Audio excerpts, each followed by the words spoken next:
Gather, veterans. It's time to join the fight. The long war begins.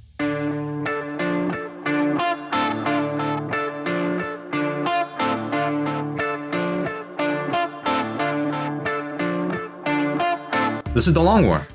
I'm Rob Bear, and joining me tonight are my partners in crime, Kenny Boucher, Wyatt Turk, and Jason Craze. What's up, guys? Hello. Yo, what's up? No, Doc, great to be here.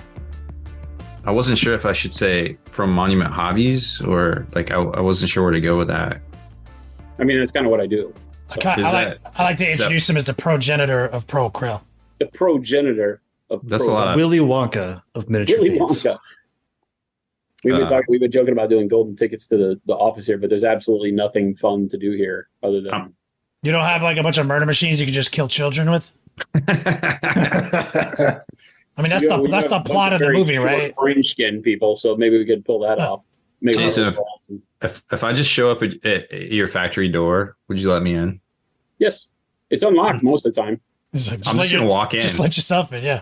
Yeah, I'm just gonna don't tell us you're coming, and then we won't lock it. So okay. Yeah, I'm just gonna have it. I'll have a clipboard. I'll look official. I'll be like, yo, I got a delivery. I got some cats. Come Where in do you with want the OSHA cats? uniform. Come in with an OSHA uniform and watch people scatter. Through the door. 8 to 4, Monday through Friday, baby. We'll be expecting you. 8 to 4. All right, that's fair. It's Arizona time though. No day. They don't do daylight savings time. Yeah, they're all weird. They're either plus or minus. They're the only ones who have the strength to not do it. But the problem is it fucks them more than anyone because no one else gets with them. No one else knows what time it is there. So ever. They're the ones who have to change. They still end up having to like look at their clocks weird because everyone else changes and they're like, this is the price we pay for being patriots. You know, if you only work local, you don't care. It's the greatest thing in the world. Because we stream, it sucks. Yep. Because for half the year we're on California time and half the year we're on Mountain time, and nobody knows what the hell Mountain time is anyway, so it just never works. No. I always forget there's an actual mountain time Until you drive through the mountains and then you see your clock switch for a minute. Then switch back. and that's it. I don't know. I have to memorize so many different time zones for different things. It's wild. I got a guy in Japan working now. Oh, cool. I'm down to just go to Zulu time. You know what I'm saying? For real. Like, It'd be so much easier. Fuck it. I'm just happy the GW preview next week is at a relatively normal time. Thank God. Because those 1 a.m., those 2 a.m. GW previews Eastern. Yeah. Nah. Not for that. But No. Are they doing? They're doing it live at Nova, or are they just doing a web one during Nova? they do both. They do both. Yeah. Yeah. I think it says live. Oh, this is There's a big banner. Controversial hot take. I forgot about this. That's where Nova's where they first started doing the GW previews. Mhm. And that was where the policy came down that you couldn't take pictures there. Unless you were sanctioned by them. Yeah. Yeah. And that's where the whole initial controversy came from when I one time said on a stream that it's basically a Rob Bear ban. I'm not the only person that has a problem with Mike Brandt. No, I'm the only person that vocalizes it. Yeah. No, but you'd bought tickets to Nova, which you don't do. Right. So that you can send your guys there and then pass the refund policy. The ban came down. So just offering my opinion on a random painting stream, and then that did happen. Then another podcast just invents itself to basically talk about how much of a piece of shit I am, and Rob is. Well, me too. Yeah. And how much of a liar I am. that did happen. And I think at one point, even the person involved, even the podcast host on this, at one point was like, if I see Kenny there, you better be careful because I'll knock him out or some shit. I don't think people realize how big you are, or me for that matter. Well, like they know, like I'm only 5'7", but like I got you in my corner, dog. Like you're like a giant. So, like, bro, I'm like, who's the little Dudley brother? The one that would like jump off the top rope off the shoulders of Devon and Bubba? Spike Dudley. I'm Spike Dudley, and you're like, and you're Bubba. Like, that's an accurate description. He just smacks me in the chest. He's like, "Get the table, Kenny. Get the chairs. Get the chairs. There's a riverboat. Let's go." You're not even ready for this. But anyway, last week we had a very polarizing 40-minute segment of the Would You Rather. That was a good one. It's a Honey good one. Badgers versus Gorillas. Yeah, but since we actually have content to discuss, we're table of contents. We're going to actually talk about. We're going to circle back to the beginning of 10th with the Knight controversy, and Rob, as our resident Warhammer 40K expert, is going to have some interesting points. We have Jason on the show. Let's see what this is about. Right, we have Jason, so he to participate in a Would You Rather. So, No, Jason's the expert. Ask him. about Warhammer 40K at Knights. Yeah. He's going to be here to weigh in on that from his perspective as a store owner with a group of guys who are trying to break into the hobby. So it's going to be a great insight. Yeah, actually, yeah. I'm interested to hear this. But let me kick it over to Wyatt for our Peabody award-winning segment. Let's roll out to that Cave of Wonders and touch nothing but the lamp. Would you rather start a religion based around Betty White, Oh, I thought you were going to say Jedi's. Dolly Parton? Is that a fair, accurate, like, because one of them is still alive? I don't feel like. What is a religion if not a really big cult? Accurate. So what is my cult going to worship Betty White This is my cult. or Dolly Parton? Dolly I feel like Parton. it's a trap, and the only answer is Betty White. Yeah, because she's like legendary and sweet, right? So I kind of feel like you have to for clout, right? Like, because if you don't mention her, people are gonna think you're a monster. See, but Dolly Parton has that she does lots of like what you would call like social outreach. She's a really decent human being behind the scenes, right? So there could be that whole shtick that there's really some evil nonsense there, and it's just a really good face. So I mean, the hymns would be way better in her church. the Let's be hymns would real. be better in Dolly Parton's church. Yeah, it would be like a definite rock out on Sunday church. Well, you'd have Dolly Parton and you'd have Miley Cyrus. Is that a double deal, or is that Why just would Miley Cyrus be part of it? Because that's her like goddaughter? daughter. They're actually pretty tight from Oh, so you'd already have like a So would saint. Miley You'd already be have the like prophet? you'd have prophets and saints already Miley is the prophet. preloaded. Ooh. That's a lot less work for a fledgling cult leader. I feel like you have all sorts of generations here now too. Man. I would go with Betty White from the fact that I kind of need for my hustle. I kind of need like the person we worship to not be around. As sad as it is to say, because like I'm gonna be doing some questionable activities, and I don't need anyone calling me on them. You know what I mean? We're gonna be trying to make some money. We're gonna be trying to hustle. We're gonna try to break into casinos, gambling. We're gonna have a lot of markets that we're gonna be trying to get into. Okay. So I need to have full control of my cult. You know.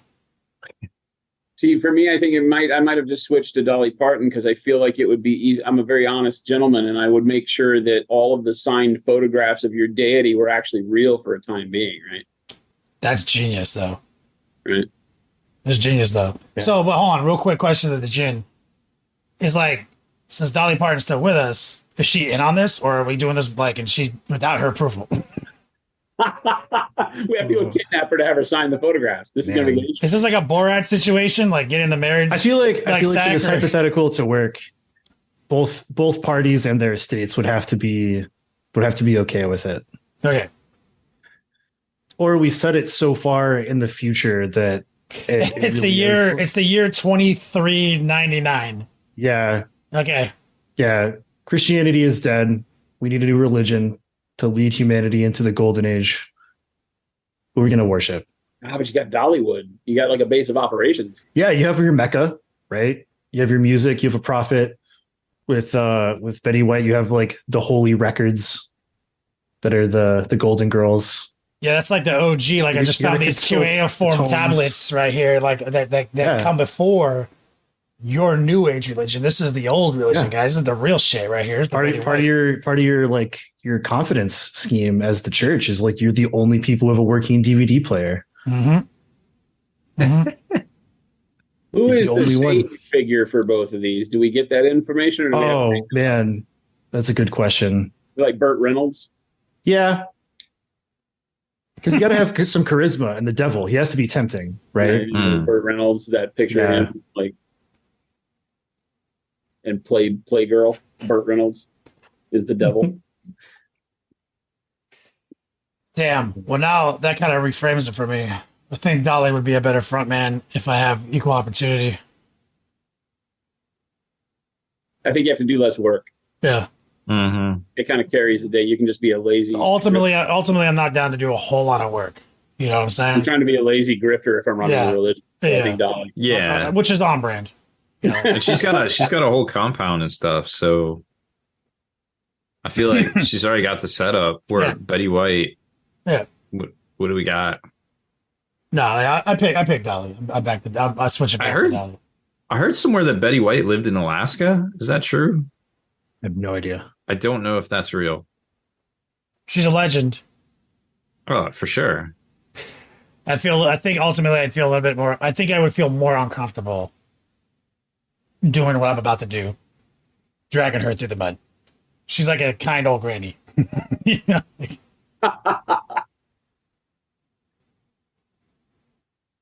What about you, Rob? Oh, it was in Alaska. She did live in Alaska. Betty White did. No, never mind. He needs to know where she lived. Is that gonna be your HQ? If she lived in Alaska? If it's Alaska, it's like Superman's hideout. Yeah. Yeah.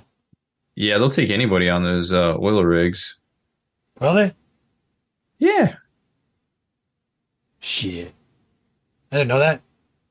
Why did I start this? Why did you start? Hey, you're right next to the Gulf, bro. Don't remind me, please. I think I'd have to go with Dolly. You know, like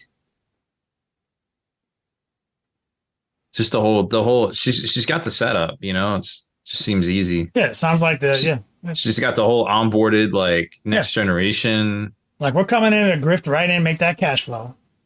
Right, get out of town before anyone realizes what we've done. Dolly makes sense. We can all just, I mean, at this point, since we all have the same answer, we can all just like possibly work it out with the genie that we just joined forces. It could be like, the what's that show on HBO with fucking Danny McBride? Oh, the Righteous Gemstones. Yeah, we could be like that. Like total evangelical Super church. church. I'm with it. Anyway, thank you. Wyatt, I want to accelerate because we actually have content. Let's kick over to Rob to do news. Got some news. So there are some GW releases this week, and the rumor is that Tyranids are coming very soon. And pretty much what we've seen out there is the full, you know, everything that's was previewed. But there was a discrepancy with the Termagant kits. They weren't as part of the supposedly what's coming out next. So those, along with the combat patrol, might be a second wave type deal. But that's the big rumor. They might be going on pre-order for Labor Day weekend. So be looking for that if you're a Tyranid fan. Also, another rumor out there is that the index cards are here to stay. So if you're a fan of the index cards themselves, they supposedly will be replacing the data cards. And you'll be able to buy packs. Also, I don't want to show it on stream, but on the bottom of the data card or the index card packs, there is a code on it. So it remains to be seen what's going to happen with that after next week with the Warhammer app. So don't throw away your packaging. You might need that code to input into the app to get, you know, if you don't buy the codex and you have the index cards, you might still get that functionality, but it hasn't been revealed yet from GW. But there are unique codes on the bottom of the index card packaging. So don't throw that away. You might need that. Keep that. You might need that later. So new releases this week is a lot of Sigmar stuff. None of it's allocated, supposedly. So the Age of Sigmar, Cities of Sigmar army set is coming out for $200. The Seraphim Vanguard box for $140. And there's some Underworlds stuff and Warriors of the Free Guilds and Cities of Sigmar book as well coming out. So be on the lookout for that. Get your pre-orders in from your favorite retailer, of course, because I'm sure there will be some decent interest in the Cities of Sigmar because it does look pretty interesting model-wise. The whole range probably will be out in a few weeks, I imagine, but maybe months. It's really hard to say at this point. What else do we need to talk about? Oh yeah, so there is about a week till Warhammer Plus. The paywall goes up for the army builder portion, but the rest of the functionality, the core rules, the data sheets, and everything will still be available. If you just boop it open, it's all going to be free. It won't be paywalled at all. I did want to mention, if you were lucky to get the Knight Lancer, the plastic kit, Deadly Print Studios released a bunch of bits, 3D printed bits, but you can also buy the physical prints for like the Knight Shield, some impact hits on the shield. If you didn't want to like fill in the energy shield itself, it's just some exhaust bits, some bits for the end of the Lancer, all sorts of cool stuff. If you want to jazz up your Knight Lancer, definitely check that out over at Deadly Print Studios. What else was there to talk about? Oh, a really cool preview from for the Space Marine 2 video game. It looks like a lot of people got to actually play it at Gamescom yesterday. It's going on for a few days, actually. And from what the official preview that GW put out of actual gameplay, looks really good. And then, the different channels all had their chance to actually play a little bit more. So if you jump around between a lot of the video game channels, you can see cool stuff like a Lehman Russ rolling out and the Space Marines compared to Guardsmen and their movement and things like that, or just actual like kind of little finishers. That's hype as shit. Yeah, it was super cool, and that's apparently how you replenish your armor. There's armor and health. Is murdering things to death? Oh, yeah, that's what it was in the first game. Is like you do like a bloody finish or whatever. Yeah, that's right. Execute. Yeah, yeah. Apparently, it's coming on all platforms too. So, especially PS5 seems to be the focus, so to speak. There's no lie, like a game like that where you have like you get to be in the world for a little bit and see the aesthetics of this game that we love. The artwork and stuff, and you get to roll around and see all that shit. There's something hype about that. You know what I'm saying? It really is. And the preview I think that GW chose to publish on their channel was very dynamic. And the fact that, you could see the missions popping up or your objectives popping up on the overhead. And then it was like, hold out from these waves of Tyranids before the bombers come in. And then you're like, all right, let's hold the wall. Dude, I liked even the multiplayer, like the death match on that. Oh yeah. It was good. Yeah. Yeah. It was fun. Like that was tight. It was like Gears of War style. You know what I mean? Like it was like, it was pretty neat, man. Like, do you remember what was the first animated movie they did? Was that called Ultramarine? It was. Yeah. We don't speak of that. I guess I just didn't understand how animation worked and how much it cost, because I was thinking like the cinematic trailers we were getting from the Dawn of War games was what the Ultramarine movie was going to look like. Oh yeah. And I was like, dick hard for that shit. And then when I saw it, I was like, what happened? Oh, and then somebody had to explain to me, it's like, it costs a lot of money, dude. That's when you realize that intro is only like 30 seconds long. Yeah. That's why. Yeah. But it was so good. Go back and look at the intro and you're like, oh, okay.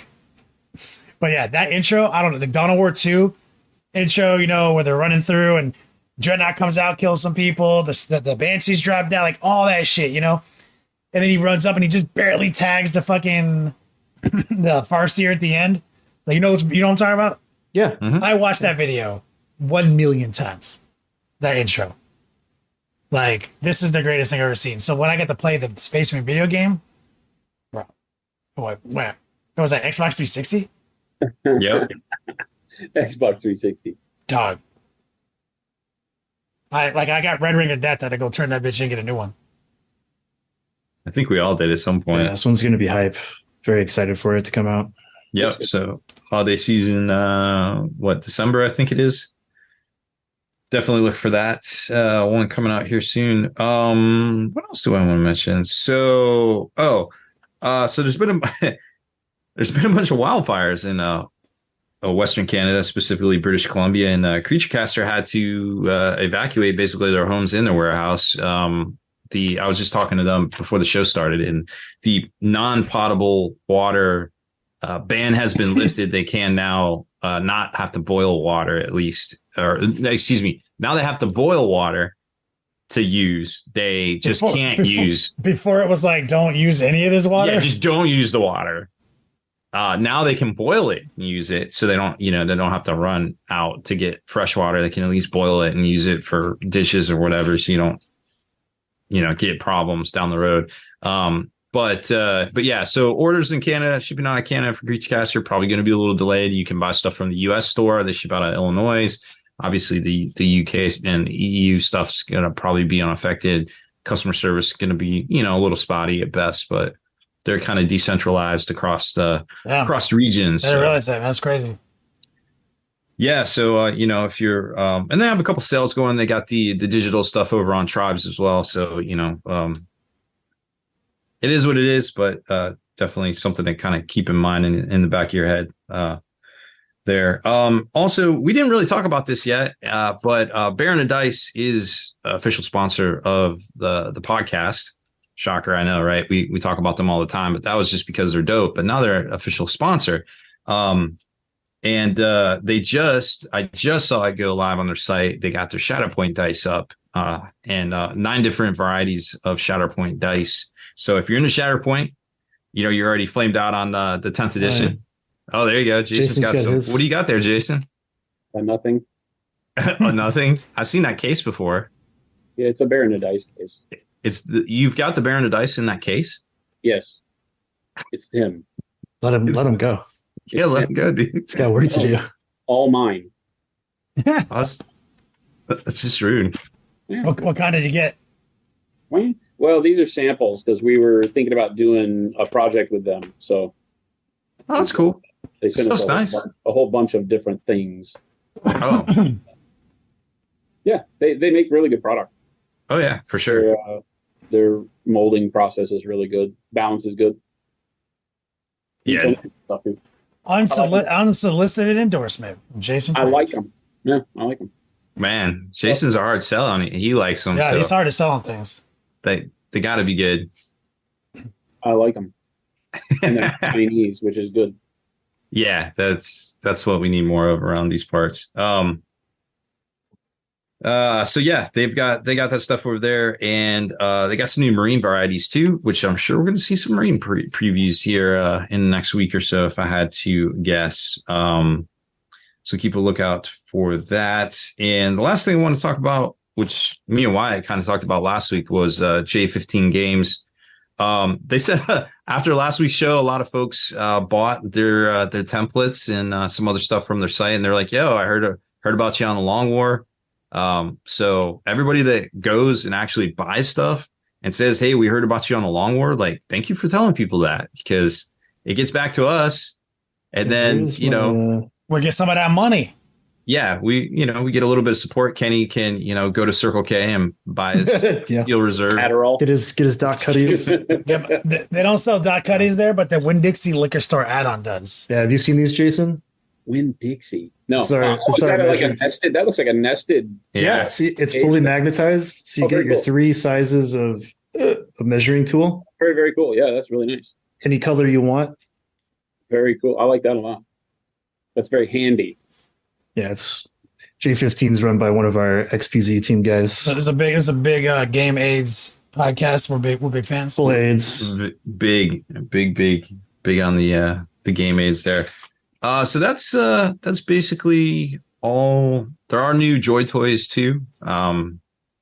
Wait, what kind of podcast is this? That's what I said. The first time he said Joy Toy, I was like, damn. for Yeah. real? I gotta go. I can't be associated with this. Yeah, no. 40K action figures. Infinity too. Oh, speaking of Infinity, Baron of Dice got Infinity officially licensed dice too.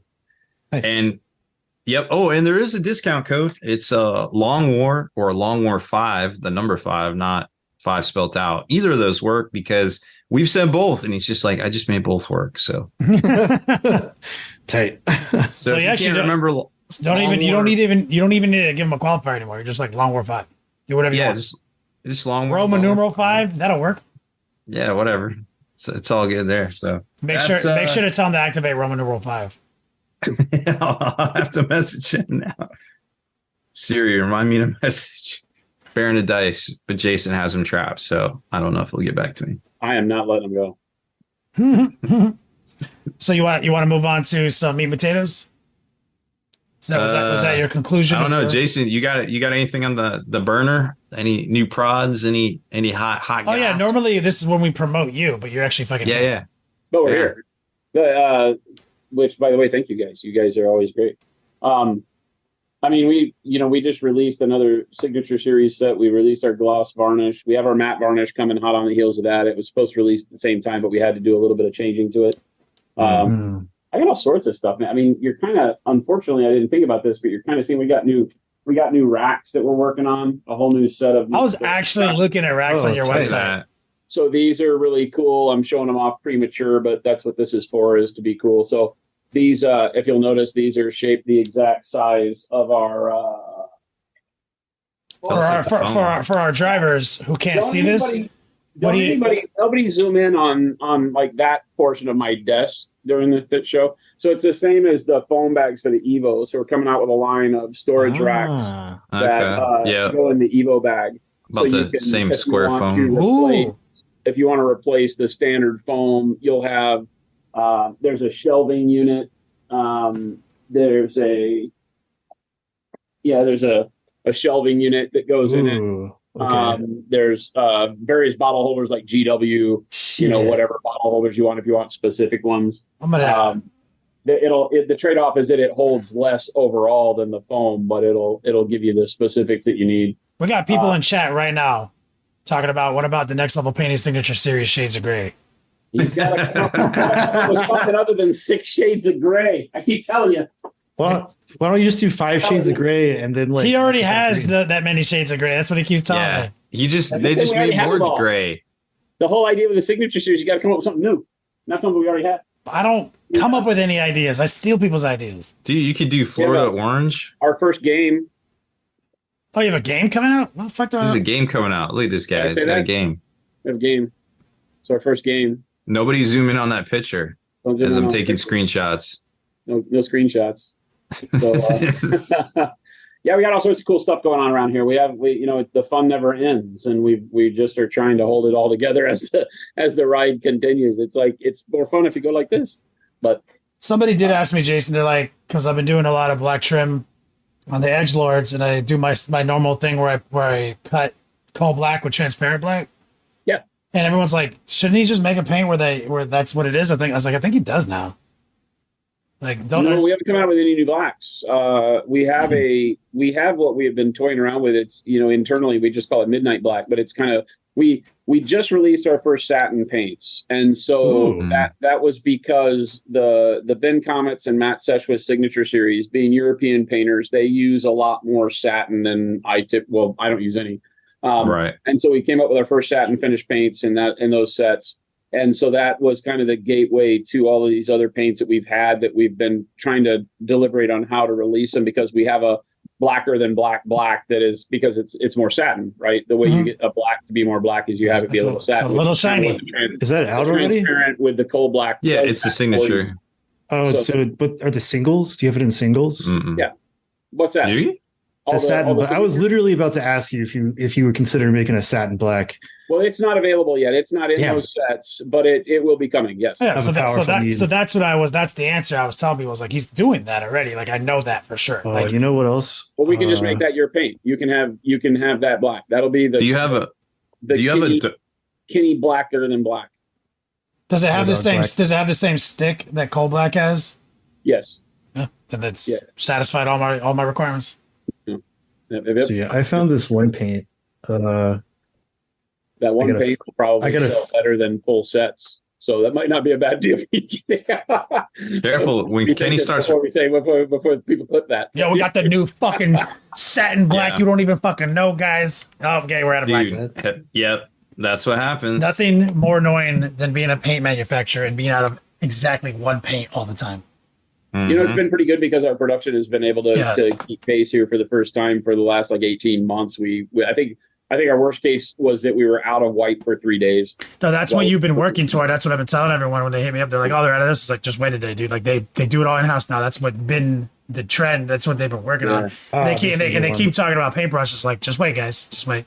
Yeah, that's been a big problem, right? Because the demand for our brushes skyrocketed at the same time that Germany was seeing labor shortages because people decided they didn't want to work, and You can't just pull people off the street to make paintbrushes. That's not how that works. So it takes a long time to train, and there's not enough. They're handmade. And I told somebody today, I was like, hang tight. They're handmade, and we just don't have enough hands right now. But we have brought all of the equipment. We've duplicated all of Germany's equipment here in Arizona. So in our factory right now, the only thing we're missing is the dipping machine because we have to build that custom. But here by the end of September, early October, somewhere in that time frame, we will be making U.S. brushes, the same exact brushes that we do in Germany, will be being made here in our HQ. So that's going to be huge because that will, given enough time for us to get efficient at it, it should double our brush production pretty easily. And we'll be the only company making brushes from, literally raw wood dowels. I don't think I have any dowels here, but, raw wood dowels to full brushes here in the States. So innovation. A lot of cool stuff. So, man, who would imagine all this back in 2016, huh? Yeah, right. Jen, trust me, Jen and I sit around pinching ourselves all the time. It's like, yeah, we thought maybe we should make brush soap. And you did, and it was amazing. Yeah, we made white paint where we drew a red heart on it. Hobo white and turned it into a whole line. And Gentastic Drunken Bush Goop, man. Those are my first. I still have that paint with a little heart on it. That bottle. Every now and then we get people that send us photos that are like, I remember when, and they send in the green top. It was the what was it? It was vape juice bottles. Yeah, that's right. The only way you could find it was vape juice bottles. That's right. Damn bottles. So, bro, those are the days, man. Now it's like the most prolific fucking paint company in the game right now. So thank you. Yeah, no, it's been great. We have a lot of fun. If you've seen our commercials and stuff, we try to stay true to those 2016 drinking Moscow mules on Friday and spinning wheels and doing giveaways mentality as we can. So it's a lot of fun. Yep. Before we circle into this meat and potatoes important comment, I normally don't take comments during this segment, but somebody did ask if Rob was wearing lipstick. Yeah, I always do. The Snoop DeVille. Duh. No, Rob just has cherry red lips, and before you think to even make fun of him, let me just explain to you that Rob pulls. I what? You pull. Pull what? How do you not know? I'm surprised, Rob. Rob is, if you know the Dune legacies, Rob partakes in the Sapo juice. So I got ID'd the other day for a drink, and I think she just handed the ID back to me disgruntled at that point. She's like, "There's no way." She's like, "I can handle this one of two ways. Like, either this is obviously fake, or I don't even want to open that can of worms here." You are going to reach a point where people are not going to believe you. Yeah, you're going to have to move. Just like in Twilight when they have to where they have all the fake high school diplomas on the wall. Yeah, they have to move every couple of years. Diplomas. Or every 10 years, I guess. You're getting to that point where you're going to have to just fake your own death. Yeah. You got to give up the location of the Fountain of Youth. Ooh, maybe that's why he doesn't fly, because vampires don't like flying. Because they can't control their environment enough to not know that something bad's gonna happen.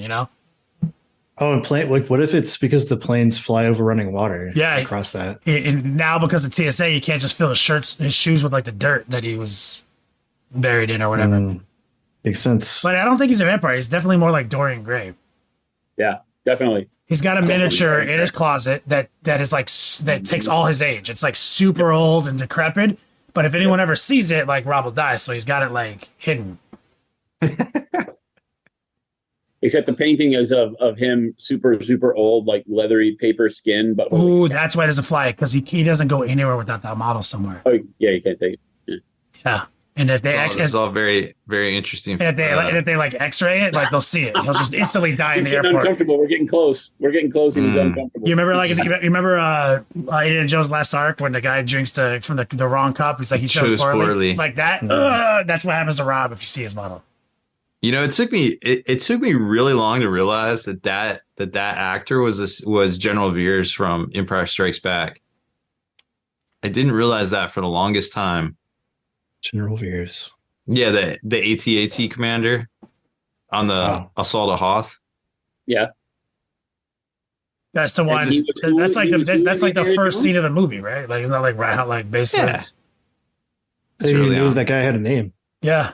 I forget his name, but it's the same actor. That's just rando dude number 126. Oh, Man, speaking of, Ahsoka came out with the 2-episode. oh premiere yeah, I haven't on seen Tuesday. it. 2 hours All right. though. I Gotta won't watch spoil it. It's real good. It's real good. Is it good? Oh yeah. I'm sure it's good. If you haven't hope so. seen, if you haven't seen Rebels, Rebels is like an okay show, but it's for a younger demographic. Yeah. So I had a hard time recommend watching it, but I could reading tell a it had synopsis of that because I always appreciate when shows are written where it's like, man, the fan base knows all this information. We don't need to exposit stuff. And so I appreciated the show is just like out the gate, like, let's go. None of this talking for 20 minutes, expositing stuff that everybody already knows. But if you haven't seen Rebels, you might want to read a synopsis. Nice. Does it kind of picks up at the end of that kind of a thing? You got to know what was It's not at the end. It's more so like, because all these new shows are taking place in the same timeline as like The Mandalorian. So it's Roughly, after the fall of the Empire, but before the rise of the First Order, when the Republic is very new, or it's the New Republic, but when it's like it's still on its like first legs, like learning to get the galaxy back in order. So there's lots of crazy stuff happening. And Rebels takes place like during the rebellion. So there's been a number of years that have passed. It features the voice talents of Freddie Prinze Jr. He's Yes, it does. Yeah, he plays. I forget his name. He's like the Jedi that teaches Ezra how to be a Jedi. Jarrus. Is that his name, Jarrus? Yeah, Karen Jarrus. Karen. Something like that. Yeah, Karen, something like that. Yeah. You but know, yeah, Freddie Prinze just living his best life, bro. he is. I'm proud of him. I think he's a writer for WWE too, or was at some point. Am I like his biggest fan now? I think he might be. Holy shit! I'm about to go stalk this man. All I right, would. let's just talk about 40K. So I mentioned earlier in the table of contents that we had we were focused on Knights. We have Rob here. Do we have to be focused on it? I mean, I'll talk some Knights. Let's talk some Knights. Yeah, let's just make it. I feel like there's bigger shit to talk about, but whatever. Okay, like preface that with another week of Eldar doing the podiums. We know this. Eldar's a problem. right. The whole reason that we were led to this topic in our after hours part of the show Oh, right. Yeah. is that it's upsetting to Rob, and we even mentioned this way Why back. does this get? Why do you keep why is this all about me? Like, don't make it Because about me. you're our only guy playing 40K right now.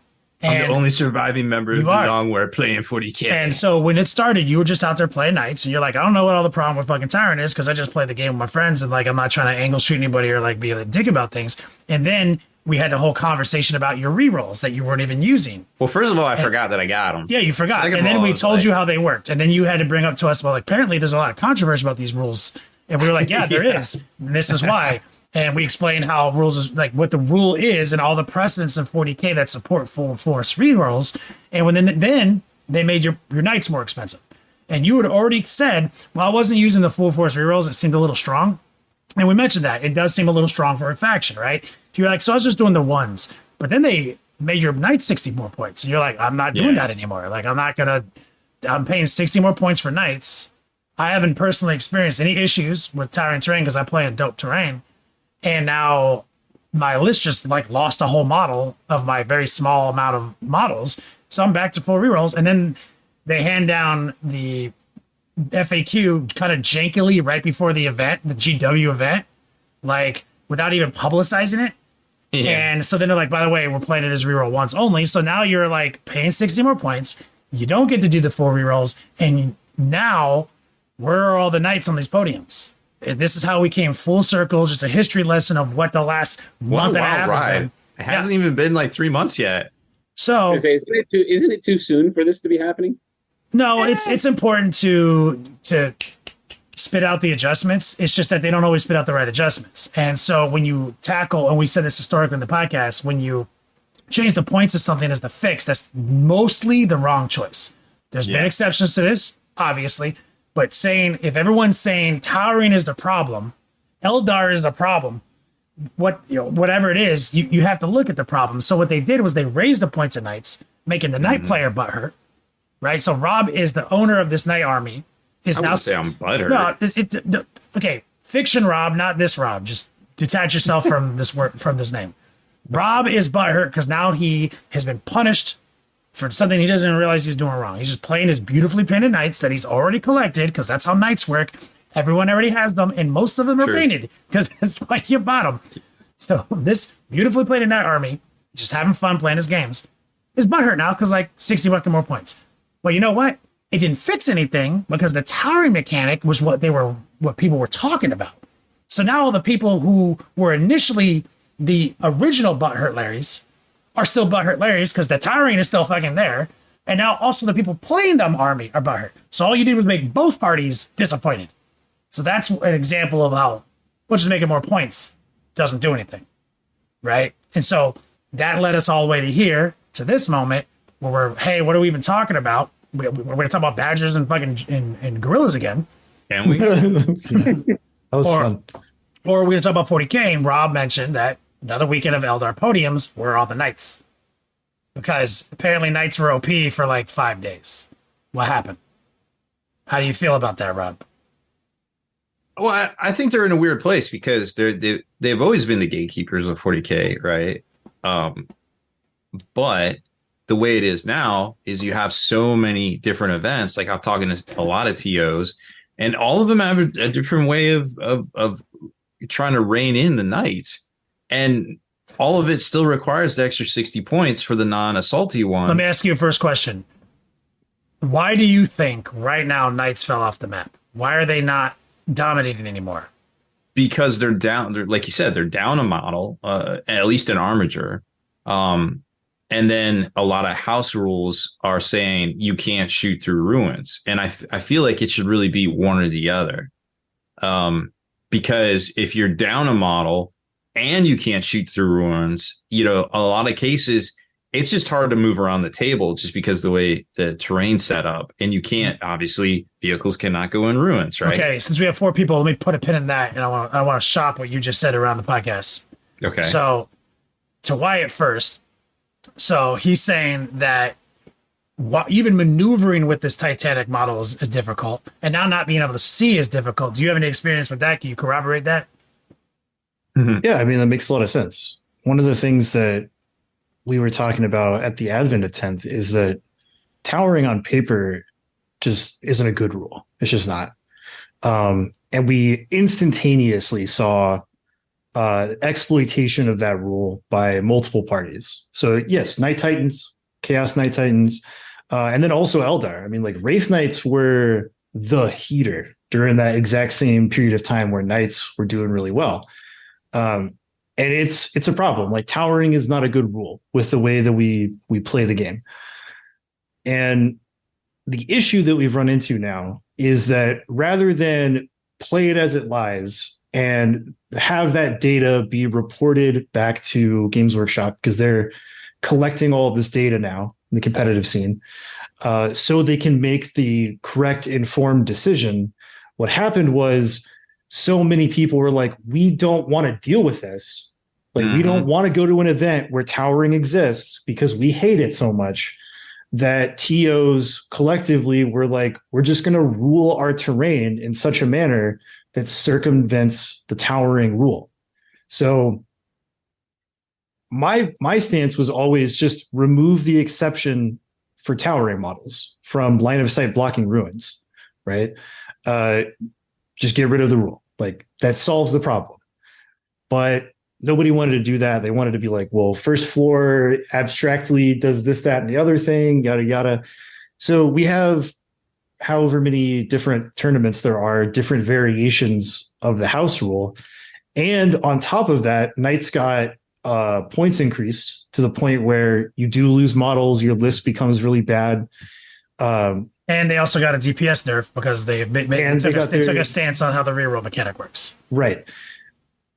In conjunction with that, people have started to learn how to play 10th edition at a higher level, right? So over time, we've seen stuff start at the bottom, and those were like the first days when people were like, we don't know what we're doing. We're learning this, you know. Eldar has just consistently been a huge problem because like they don't even care about the mission. Like they just do everything They play a different game than everybody else. But like we've seen, Custodies are all of a sudden on this huge uptick of win rate because with Knights being gone and some of these other factions not doing as hot as people figure out what they do, right? GSC is a good example. They have a really nasty ambush mechanic where they can delete units way above their point costs, right? Like you just stack neophytes to the gills, character buffs, yada yada. They just come out and like pop whatever they want to. But as people have learned to play against that, their win rate has gone down a little bit. And so we see Deathwatch doing really well. We see Tyranids coming out with a return to mass hordes doing really well in the mission type, and Custodians just being solid dudes. Like they have great stat lines. They really hurt in close combat. Yeah, like they just blend infantry in combat and they just sit there and take shots on the chin until you outscore your opponent. All right, so Jason, tracking all this, tell me about like what your guys' experience has been at the Monument Hobbies Beats Lab, where you said recently you guys all started kind of breaking in and making armies. Like, what's that been like? Well, yeah, it's funny because our whole focus as a company, period, is how to get new hobbyists involved in what we do, right? That's always the biggest question. And so, and as we get into game development, we have to think about that from the game side too. We're not as fully entrenched, obviously, as I would want to be to have a conversation where I can say, we would do it different. But the reality is that you have new people getting in. I think that the accessibility to 40K via the data sheets and everything has made it feel a lot easier. I think they, from an outsider's perspective, it looks like they kind of tested this with Age of Sigmar. It started working amongst a limited playing field there. They've moved it into 40K and it's gaining some ground with people being able to work and build lists and understand better what things do. I think the idea of the data sheet having all the rules on it or a bunch of rules on it like it always has is easier, I guess, maybe from a manufacturing standpoint to update. But I think as people get into it and we start seeing the way rules interact, Towering being one of those, because, smart people that play other games start looking, why, we get tired of that word meta or min-maxing, but they're the same thing, right? The meta is going to drift towards things that work. And if you look at rules as written, you start drifting towards mechanics at work. What are those mechanics tied to? Those units become popular and you keep moving there. We saw the Eldar with their knights, basically, right? The Wraith, is it Wraith Knight or Wraith Lord? Wraith Knight, right? Wraith Knight, yeah. We saw the Wraith Knight with what was it, devastating wounds or whatever it was, and flipping the dice to a 6. And it was the combo stew of rules that just made that unit be like, I have some of those, I'll build that, Yeah. And then then of course everything with the points going up, you saw a bunch of people here immediately get that slap in the face. I think that people that I've been involved in hovering around this for decades. And so it's nothing new to feel like, hey, don't get too excited about what you think is going to be super OP at the beginning of a release or at new book time, right? Because, don't go rush out and buy 16 of that model unless you just want to win that tournament this weekend.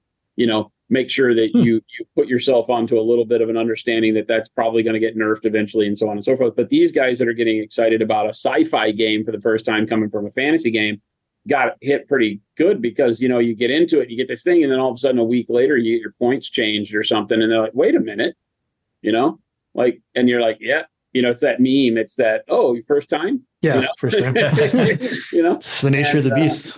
And I feel like, again, it just makes it's fun because around here we collectively sit down and have very heated discussions sometimes about rules writing in general, because we know we can't affect GW directly, but because we're making games now, we start talking about the influence of how we start looking at the community and what they're going to do and how you want to have people react. And the psychology of gaming extends as far into your viability as a economical platform and being able to make money on it as it does to just how people have fun. And I think that's where GW continually misses the boat. And people say, well, that's idiotic to say because they make more money than God in our industry. They're the big. I don't think it's idiotic to say. I would say that point is being a little hyperbolic, but it's like they are succeeding and they have been succeeding for a long time. They have a good IP and it grows. And I think that the thing that I look at and I struggle with is imagine what it could be if they wrote good rules. Yeah. And I was having a very similar conversation of what you're talking about the other day, where it's like, it's really frustrating because of the way that GW decides to word their rules and how they are presented to the user. And it's a very modern game now. Like they've done a lot of modernization in the game mechanics of 40K, where it's not clunky the way that it used to be. But the way that they present and write their rules is still incredibly old fashioned, to the point where we have this like continual discussion over the past 20 years of rules as written versus rules as intended by the designers. And it's like, you look at any other popular game these days, even one as crunchy and dense as Infinity, and it is plain rules writing. Like if you look at MCP, if you look at Star Wars Shatterpoint, their amount of rules is more or less the same number of pages. But somebody can pick up the manual for Marvel Crisis Protocol and start playing a game within the recommended time limit of a game, about 45 minutes to an hour, like instantly, because it's so easy for somebody to read and comprehend. And the way that stuff is laid out is super easy.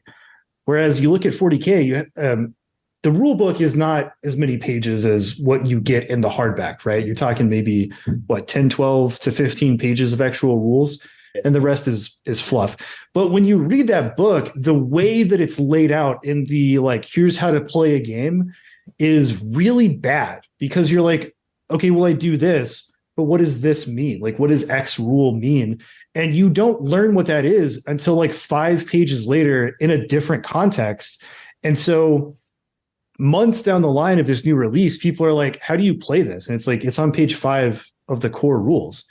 But because it's not like, the flow of how it's written is not cohesive, like this really important rule is often a side box in the border of a page in context to something unrelated. And so you're constantly having to go back and like consult the esoteric tomes to figure out how to play this game. Sure. It almost feels like it's deliberate sometimes.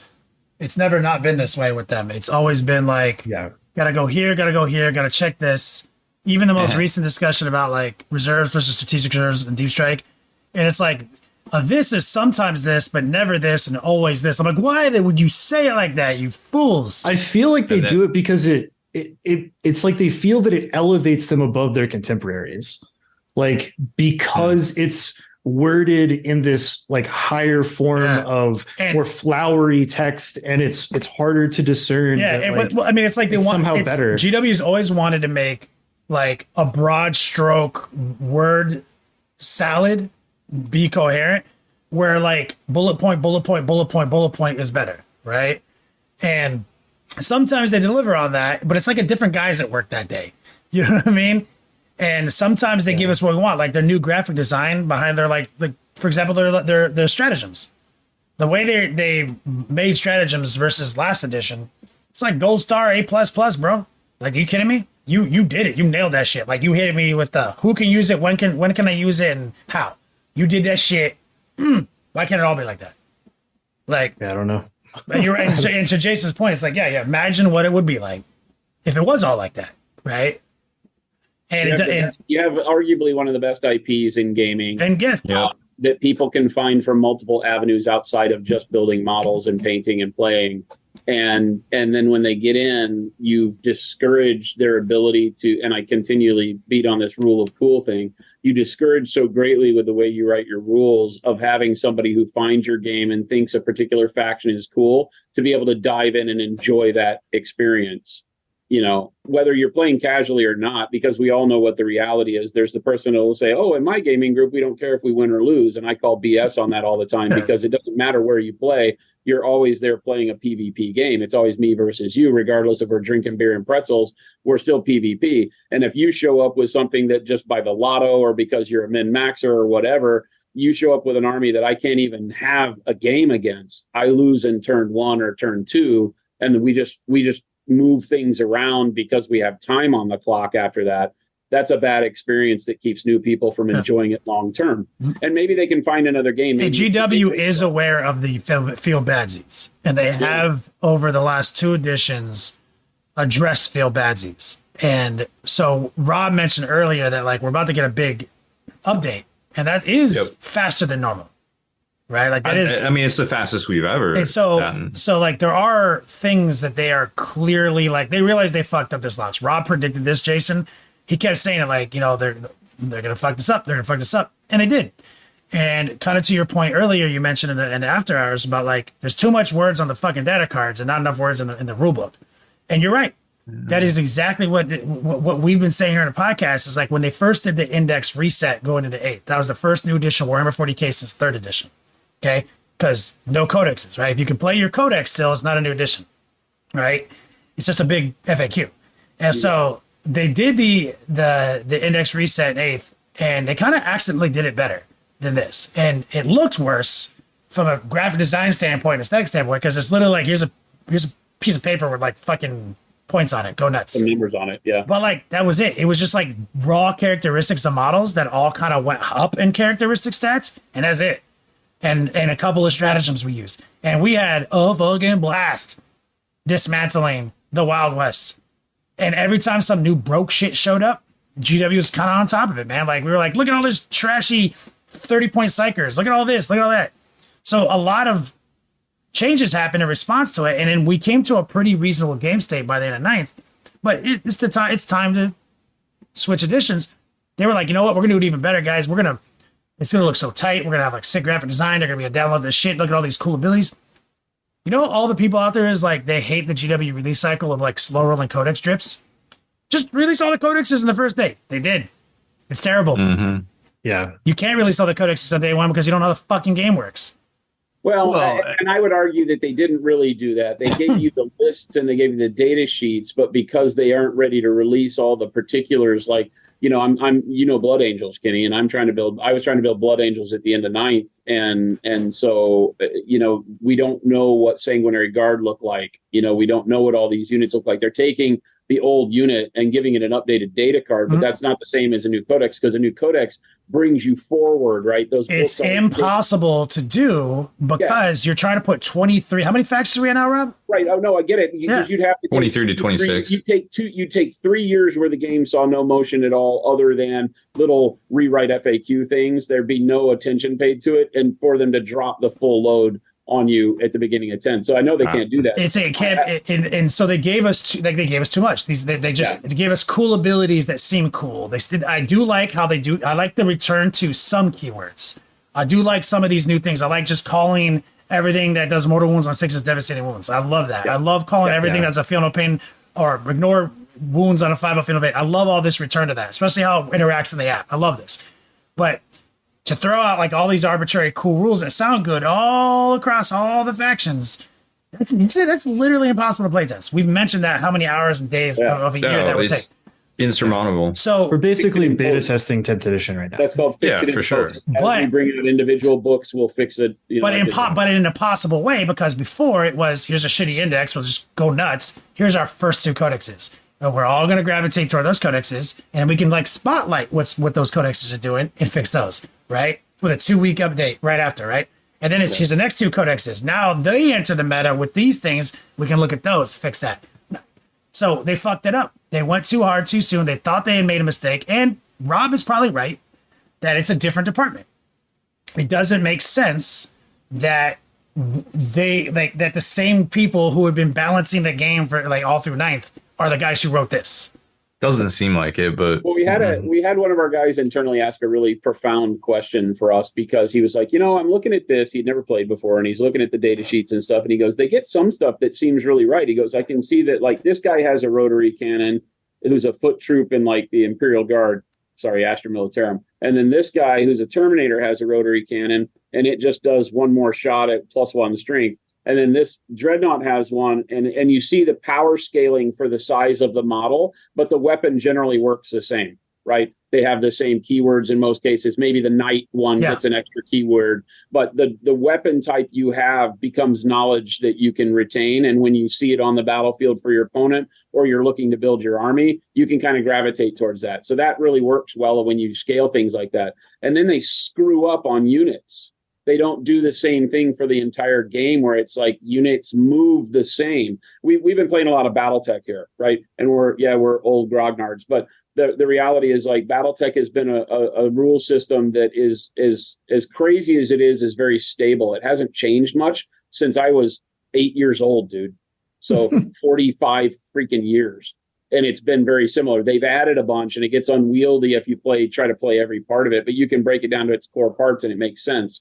And yes, there's different forms of PPC cannons, but they make sense as to why they're like that. But the rules for movement are the same for everybody. It's just you either get more spots that you move or less spots, or there's no difference in how people move no matter what they are. But in 40K, you got units that move totally different, have totally different rules for how they treat movement, have all this stuff I got to think about, and I can't possibly know all that. And then you go and you change it to try to balance the rules or something. But I bought the army because it has digs underground, and comes out underground. Cool. A major problem with 40K is that it's a bunch of rules, and then a bunch of people have exceptions to those rules. Yeah, it's all it is. And it's like that's difficult. And so that's what I wanted you to talk to as well. Is like you mentioned earlier that you guys are all playing 40K in the Beats Lab, or what's the situation right now? Like, you guys trying? Are you guys abandoning it? You already lost steam? Like, what's the general consensus from the? It was huge. It was a huge tidal wave as it led up to the release of Leviathan. We got a box or two of Leviathan in house with the books and everything, so that we could. I really just wanted a Dreadnought out of it. But, we had all these things going, and a lot of people jumped on board. Like I said, a lot of the guys here, we have pretty much, there's a podcast out there or not a podcast, but a YouTube channel that deals just with Age of Sigmar. And I think we employ all but one of the people from that YouTube channel. So Age of Sigmar is very big in-house. We've run some tournaments here locally at the office that are like 12, 14-man tournaments. And the local scene for Age of Sigmar is pretty strong. So we were all playing Age of Sigmar for quite a while, and it was being fun. And then, of course, it gets to where they make some changes, and everybody gets butthurt or whatever, and it fades a little bit. And like I said, I think the momentum came from this feeling to the Age of Sigmar guys more approachable than 40K ever had before. And this may seem weird to people because there is a world of people out there that found GW through Age of Sigmar, not 40K. And so they've been playing that, and there's a lot of momentum there. And now it seemed like there was a bridge for that momentum to go into sci-fi, which some of them like better than swords and shields. And so there was a big tidal wave of, hey, we're all anxious to play this. And then for about 2 or 3 weeks, there were games going on Friday night, and lunch games and meta talk and building armies and all that. And then it just pooped itself when they did the first update, and everybody said, oh, this is the scary part of AOS that we hate. And now it's just the same thing here. And so I feel is it just change in general? Like, is it? No, I think it was the quickness of it that it didn't, because when you're coming in new, I tried to mention this, and maybe my words aren't working right, but when you come into a game new and you haven't even gotten your footing yet, and then it starts changing, there's a fear factor involved with that, because it's like, do I ever know what I'm doing here? It's like card games. When you go to play Magic and you think Magic's really fun, and then you find out you have an update every 2 months or whatever it is with new cards that you got to keep up with to have the fun playing the game still.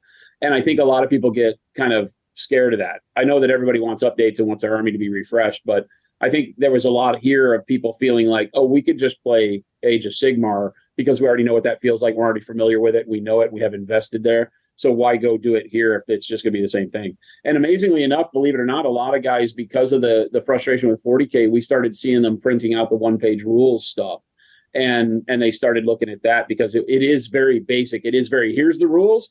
Here's how every unit has their equipment, but they all draw back and play with the same rules. There's no exceptions for how units play in that. And it's very fundamentally basic. It's a very boring rule set when you look at if you want to play it for longer than about a month, I think. But for that month, you're going to have a ton of fun because you can get it real quick. It stays very stable. So somewhere between that, which is very vanilla and not going to carry you for long periods of time with the rules, and 40K, which you can spend decades with and never feel happy with, I think. You'll get your moments, you'll get your peaks and troughs. I think 40K is a little weird like that, because 40K is a little weird like that. I do agree with you that it's this kind of tightrope that they have to walk, because like veteran players, when the new edition comes out, we're like tight, new edition. We're going to bust it open. We're going to figure out all our new units. Yeah. And then what everybody wants is like, we don't want baby's first missions. We want the tournament missions. We want the real 40K. Like to us, that's the real 40K, quote unquote. Whereas somebody new is like, I'm still trying to figure all this out and figure out what units are even useful and learn everything. And then all of a sudden this new mission pack is out and that's all anybody wants to do. And that I definitely understand where you're coming from. I do think that with this edition, like the skeleton of the rules is actually quite good with a couple of band-aids needed here and there. And I don't necessarily think that needs to get updated. And I also understand how a new player might be scared of balance changes, right? Because that could invalidate units that you just bought and painted. Right? And nobody likes that feeling, right? It's like, who do you make this game for? Like, because if you only make it for new people, then it's not going to have the super longevity fan base, right? And if you only make it for the people who have been around for so long, it becomes BattleTech, where it becomes so crunchy that new people don't even want to touch it. It's almost impossible to get new people in. You can, but then they have the same wall from a different perspective. They're like, how can everybody you're playing with is somebody that knows the rules innately in their sleep, and I'm still trying to grind it, and they feel like I'm a waste of time, right? Because that's what it's BattleTech is very War Machine-esque in that regard, right? If you tried to jump into War Machine around Mark III, you were doomed because everybody else already knew everything and you didn't even know anything, and they didn't want to waste their time with you. And so, yeah, I get it. You're definitely right. I think the core rules that I've looked over, for 10th edition and the way I view them, I think it's a really good base. I just think, again, I think you need to rely more on writing really, really solid core rules that all of your units can apply to, so that everybody knows how things work, and then find other ways to create individuality, I guess, in an army's way of playing by kind of archetype play, I call it.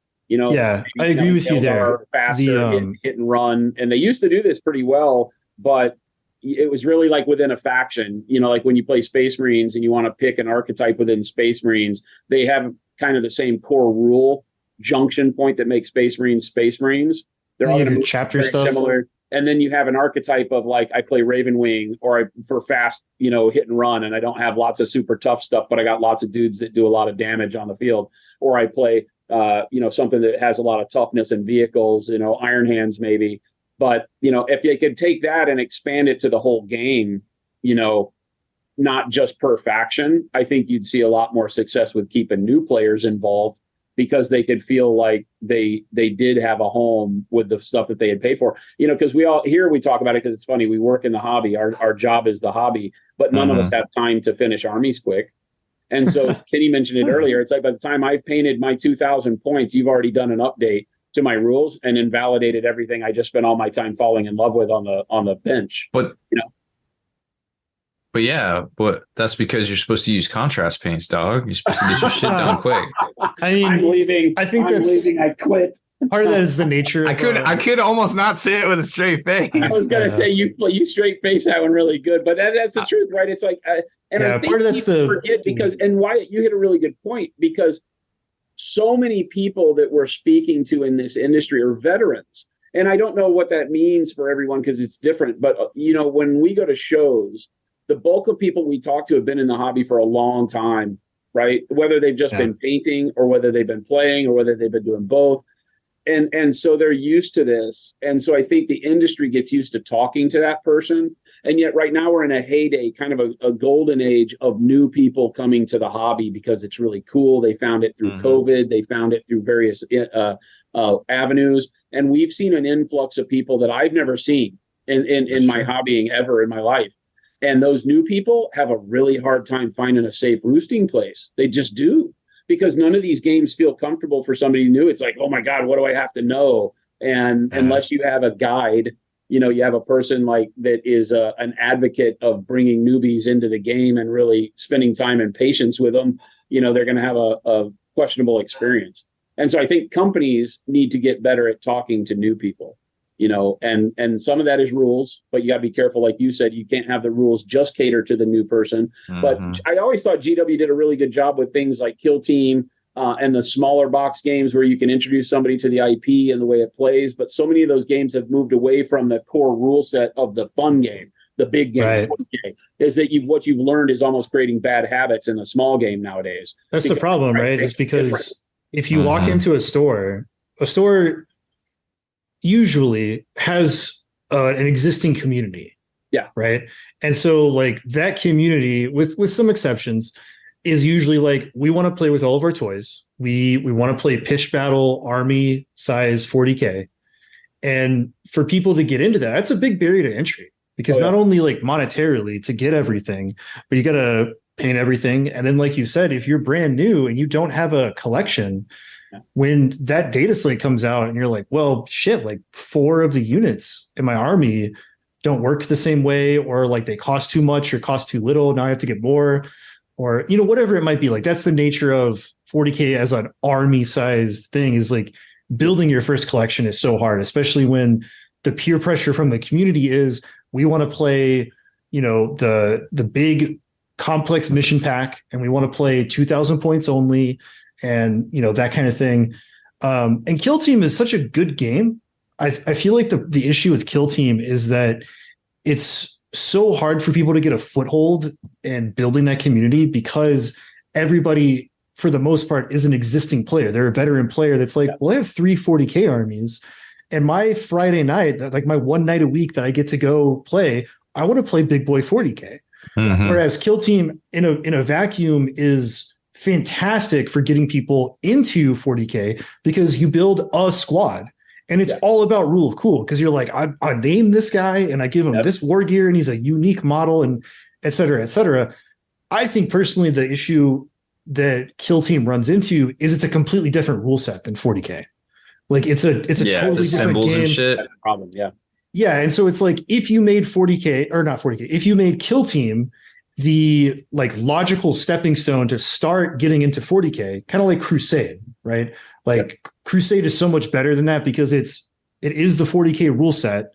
It's a little bit different, but it is the 40K rule set. And then you work your way up to large scale 40K.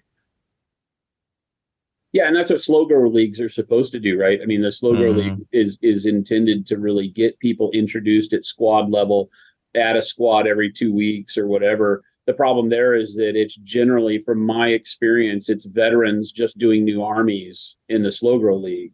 And so it's still a lot of the same problem, just at a smaller amount of models on the table. You know, it's very rarely that you get it run to where it's, you know, 50% new players, you know, and that's nobody's fault, because you can't always get the timing and the calendar right. Everybody's day off to play is different. And so it becomes chaotic, like herding cats at some point, trying to get new players into the hobby. And you know, it's something we can laugh about, but taking away like street teams and the ability to have people that are on payroll via prize support or whatever, who are championing your game at these stores, is really tough too. Because if you walk into that same store and nobody at that store is a new player champion, then you're always going to run into that same problem. And so there's a lot of issues that aren't GW issues, you know. I think it's industry issues. And that's why I say I think companies need to learn to talk to new customers in a way that at least alerts them to what they're up against, right, Wyatt? Like, if you're going to go in against big boy 40K, is alert people that, hey, here's the hobby. And what you really need to do is spend your initial time learning the rules, reading the rules, playing small squad games, and building your army so that you can then go in and dive in with the big boys, kind of a thing. And we don't talk to people that way. There's going to be some incentive there. Play the thing, build 2,000 points, and be playing your first game of 40K in 1 week, you know, and all of a sudden you kicked in $1,800 in, and you hate it, you know.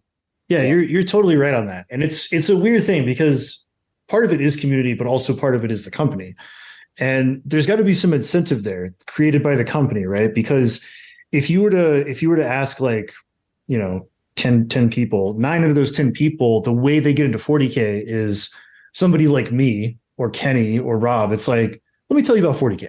And like, it's this existing community that you now get to be a part of, which is very enticing for people. But that community is always like, here's what you got to do. We're going to build you a list. We're going to get you to 2,000 points. You're going to build it. You're going to paint it, yada, yada. Cause it's like the end goal is always to get to 2,000 point big boy 40K as fast as humanly possible. Cause there's no incentive to do it otherwise, right? And like somebody in the chat mentioned the new Combat Patrol initiative. And while really cool, it still doesn't have the level of incentive needed for existing community members to step down from Big Boy 40K and go down to Combat Patrol. And part of that is marketing.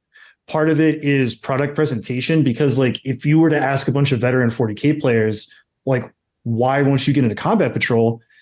Probably the resounding answer is because like the majority of those Combat Patrols suck. Like they're terrible. They're not great value for what you're getting. A lot of the models are like bundled together to get you like 1 or 2 new models or units, and then the rest is like old stock that is not selling great. And it's just, a lot of them are just significantly worse than their contemporaries. Like if you were to take, just hypothetically, let's just say you look at the Space Marine one. The Space Marine one has your essentials. It's got a couple of really cool characters. It's got the Dreadnought. Like everybody loves a good Dreadnought. But then you look at like Mechanicum and you're like, I get a hovercraft and like 20 jabronis and 1 dude in a robe. Like not even their cool units. Like you don't get the stuff like the Dragoons or the Stompy robots or the guys on tracks with huge guns. I forget what they're called. But like you got to rebalance things and showcase those products in such a way that creates that incentive of like, Combat Patrol is dope. Like that's what people should want, because speed running to 2,000 points is usually leads to more people quitting before they get started than like getting into it as a veteran player. Yeah, and I agree 100%. I think it's just one of those things where you wind up at a point where Combat Patrol is there's a spark of brilliance there. I think that our limited use of it here is shown that the data cards are different for it, for some of the units, that makes them more viable, so that when you can't, which does make it confusing, because you look at the box and you're like, oh, that might be a junk unit, but if you look at their data card, they made it to where they're more powerful in Combat Patrol or more survivable or whatever. I don't know what big sweeping changes they've made. They're up against a wall from, like you said, regurgitating old units, and I don't think they put it together right for a lot of the factions. No. But there's an ability there to do so. And so it's a 50-50. The company has to do the right thing, have the right data cards made so that the units feel fun to play. There's some OP bullshit and some chaff, and you can play the game the way you'll see it at Big Boy 40K, as you say. But then you also have to have the local community doing things like running tournaments at Combat Patrol, getting the veterans that, hey, next Sunday is a Combat Patrol one, and here's the price for it. It's worth your time. So put together a Combat Patrol and get involved.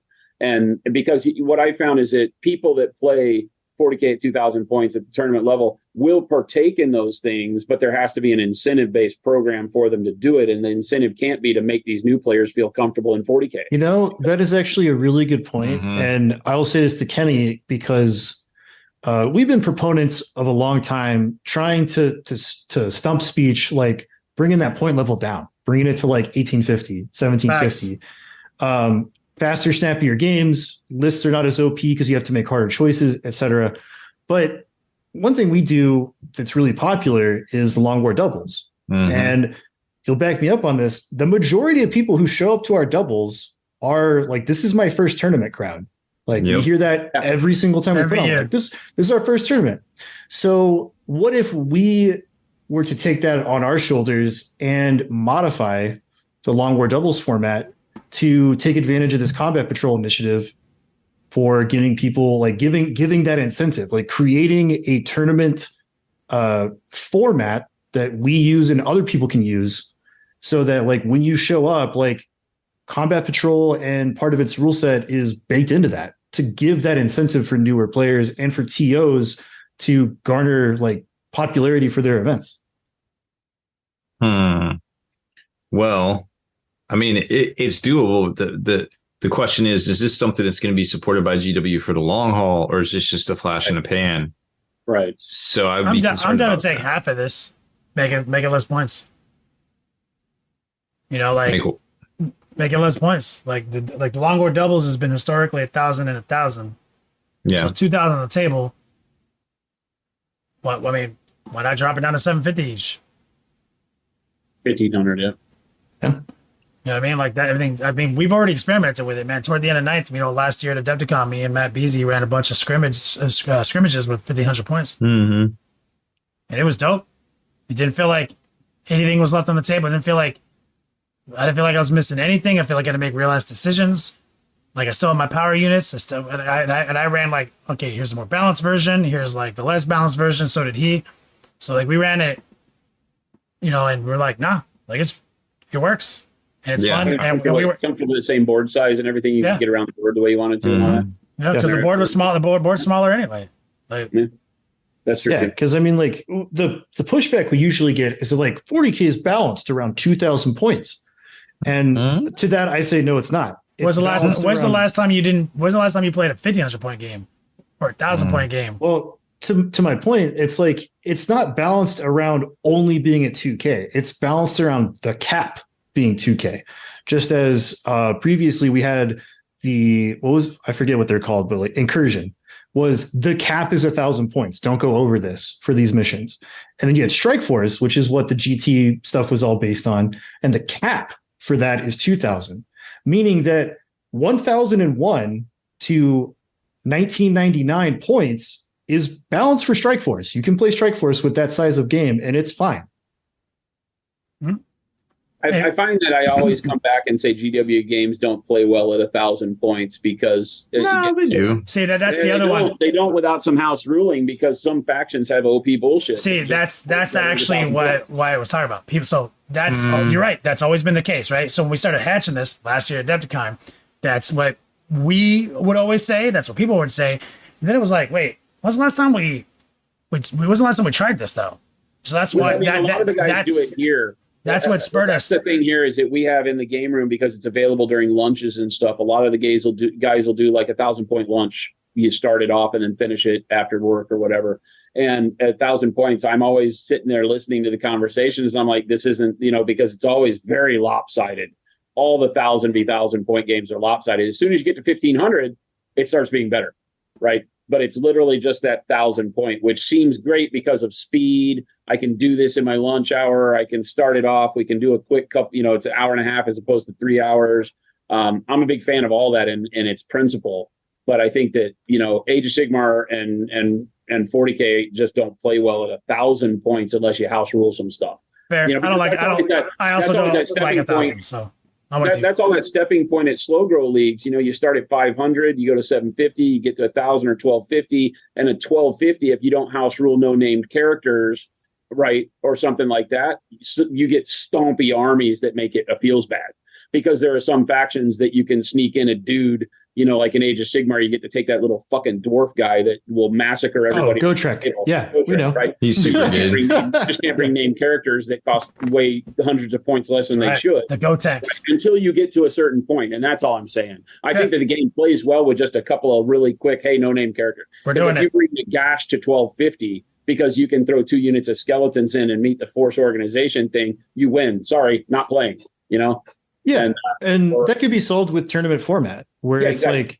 Like right now you can do whatever you want for army building, right? But that's not to say that as a TO you can't come in and say like you have to have X number of battle line units, or if something falls into the epic characters, like you can have one epic character, and you can put a points cap on it if you so choose, things like that, and that's on the TO side of things, and as we've seen in recent years, TOs are, getting more used to saying like my house, my rules, and their event still being popular. So maybe that's something we can do in the future. That's great because then you see a lot of the narrative tournaments doing exactly that, right? We have a guy here who does 30K tournaments and the Horus Heresy stuff, and they house rule a lot in order to make it something that fits the narrative and all that. There's a lot of work behind that I know people aren't always excited to do, because then you're back to the how much effort do you want to extend to this, as opposed to just saying, hey, the rule book works, everybody show up, have fun. So, but I think somewhere between the two is a really good way to play. Reduce points, have it be more approachable. And then they learn real quick that they can play like that if that's where they want to live, or they get excited about building that rest of that 2,000 points, and which is really where you kind of want them, right? Or buying all the armies, right? I mean, we're all fans of that. I mean, that's a lot. It is a lot. It is. But look, we're already over our time. Rob's literally dying. I can see it in his face. You can't see it's Rob's soul has left his body. I see it in his eyes. Those are his actual eyes. His lizard eyes. Those lizard eyes. But look, he had me at those lizard eyes. Man, I always had you. I never did not have you. I love you, man. You know, he's never said he loves you me back, ever. The whole time. Like, literally, 13 years, some shit. Kenny, he's told me behind the scenes that he loves you, but that he'll never tell you. Yeah. That does make me feel better. Just emulating Han Solo. Saying, I know. He does. He does that. He fucking does that. Oh my God. Are you just copying Han Solo? Just looking around the room, the things to name. This fucking guy. All right. Well, let's shut it down there. We had our epic guest on providing us with new insight. We got a new action-packed episode, Long War, to put out tomorrow. Wyatt, you want to take us out of here? Rob? What's my line? Yeah, one job. One job. All right, so that's it for this one. Make sure to head on over to longwar.net for exclusive content, early access videos, and more. Become a veteran of the Long War today, so we can pay our bills. Thank you. Give me that money. I need that shit.